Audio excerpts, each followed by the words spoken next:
Hello बच्चों, let's read this question. This question says that in the following question, a statement of assertion is followed by a statement of reason. तो basically ये जो question है ये assertion reason type question है. Assertion given is many species of small plants, herbs and shrubs growing in forest are adapted to photosynthesize optimally under very low light conditions.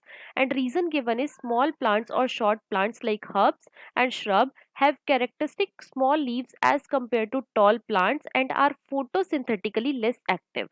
अब अगर इस question के मैं की कॉन्सेप्ट की बात करूं तो इस क्वेश्चन का जो की कॉन्सेप्ट है वो है बच्चों light. Let me right it over here, it is light. अब सबसे पहले तो देखो लाइट क्या है. तो लाइट जो है ये बच्चों एक टाइप का ए बायोटिक फैक्टर है. It is a type of abiotic factor, right. अब जो लाइट का मेजर सोर्स है वो क्या है, वो है बच्चों सन. मून भी हो सकता है लेकिन मेजर जो सोर्स है लाइट का वो क्या है, वो है बच्चों सन. अब देखो जो प्लांट्स होते हैं बच्चों उन्हें लाइट की क्यों जरूरत होती है. तो जो प्लांट होते हैं उनको सनलाइट दो चीजों के लिए चाहिए होती है. पहली तो होती है बच्चों प्रोडक्टिविटी. First is productivity. और दूसरी जो चीज होती है उसे हम बोलते हैं photo periodism. Second is photo periodism, right.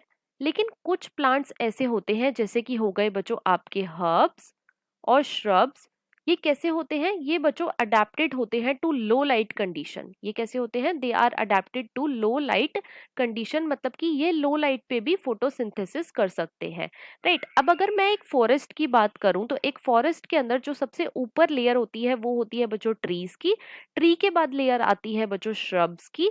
Shrubs के बाद जो लेयर आती है उसे हम बोलते हैं हब्स. और हब्स के बाद नीचे हमें देखने को मिलती है बच्चों ग्रासेस. तो यहाँ पे क्या होता है कि जो श्रब और हब होते हैं बच्चों ये लार्ज ट्री की जो कैनोपी होती है उससे ऑक्यूपाई हो जाते हैं, जिसकी वजह से क्या होता है सनलाइट जो होती है वो इनके तक नहीं पहुंच पाती. और इसीलिए ये बच्चों अडेप्टेड होते हैं to low light conditions, right. तो गिवन क्वेश्चन में जो हमारा असर्शन है ये बिल्कुल ट्रू है. लेकिन यहाँ पे जो रीजन हमें गिवन है ये बच्चों इनकरेक्ट है. क्यों?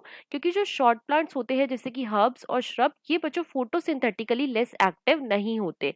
तो असर्शन जो है ये बिल्कुल ट्रू है और रीजन जो है ये फॉल्स है. तो इसके अकॉर्डिंग जो हमारा मोस्ट अप्रोप्रिएट ऑप्शन होएगा वो है option number 3, that is assertion is true but reason is false. So the final answer of this question is option number 3. I hope you understood it well. Best of luck.